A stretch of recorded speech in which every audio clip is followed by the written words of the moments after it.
Bonsoir Jean-Luc Mélenchon. Merci d'avoir été. Merci aux médias, parce que s'il n'y avait pas eu le Parisien aujourd'hui en France, personne n'aurait...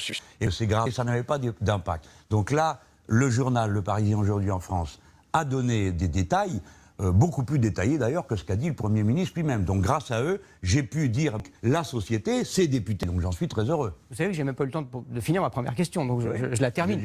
Et vous disiez dès hier soir, vous étiez en meeting à Toulouse, que c'était un retour au 19e siècle. Oui. Vous le croyez vraiment? Eh bien, d'abord, c'est factuel.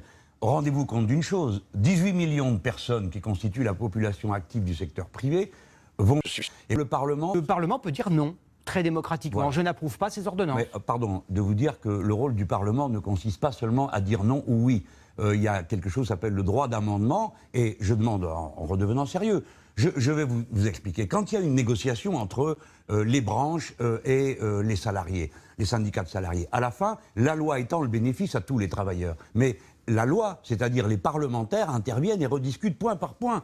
Pourquoi? Parce que le Parlement représente toute la société. Non.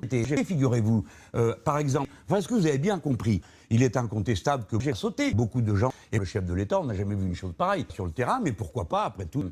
Merci beaucoup, Jean-Luc Mélenchon, d'avoir répondu à nos questions à 5 jours du premier tour des législatives.